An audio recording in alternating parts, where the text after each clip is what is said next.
വഖഫ് അധിനിവേശത്തിനെതിരെ സമരം ശക്തമാക്കാനൊരുങ്ങി മുനമ്പം സമരസമിതി. ക്രിസ്മസ് ദിനത്തിൽ മുനമ്പത്ത് പ്രത്യാശ ദീപം തെളിയിക്കും. ഡിസംബർ 27-ന് ചിറായിൽ നിന്നും മുനമ്പത്തേക്ക് പദയാത്രയും നടത്തും.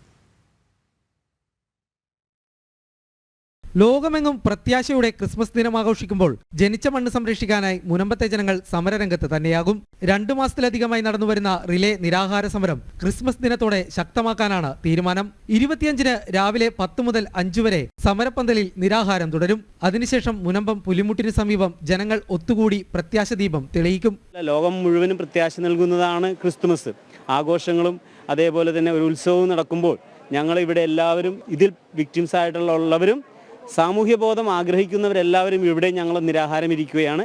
അന്ന് 10 മണി മുതൽ 5 മണി വരെ നിരാഹാരം ഇരുന്നതിന് ശേഷം ഇവിടെ നിന്നും എല്ലാവരും വായ മൂടിക്കെട്ടി നൂറുകണക്കിന് ആളുകൾ ഇവിടെ നിന്നും 2 കിലോമീറ്റർ അപ്പുറമുള്ള പുലിമുട്ടിൻ്റെ അടുത്ത് പോയി പ്രത്യാശ ദീപം തെളിക്കുകയാണ്. ഡിസംബർ 27-ന് ചെറായിൽ നിന്നും മുനമ്പത്തേക്ക് പദയാത്ര നടത്തും. ജനുവരി 5-ന് കോട്ടപ്പുറം വരാപ്പുഴ അതിരൂപതകളുടെ നേതൃത്വത്തിൽ മനുഷ്യച്ചങ്ങലയും സംഘടിപ്പിച്ചിട്ടുണ്ട്. മനുഷ്യച്ചങ്ങലയ്ക്ക് ശേഷം കോട്ടപ്പുറം അതിരൂപത മെത്രാൻ അംബ്രോസ് പുത്തൻ വീട്ടിൽ സമരഭടന്മാർക്ക് നാരങ്ങാനീർ നൽകും. മുനമ്പം വിഷയത്തിൽ പ്രശ്നപരിഹാരം നിർദ്ദേശിക്കാൻ നിയോഗിച്ച ജുഡീഷ്യൽ കമ്മീഷൻ നടപടികൾ വേഗത്തിലാക്കണമെന്നാണ് സമരസമിതി ആവശ്യപ്പെടുന്നത്.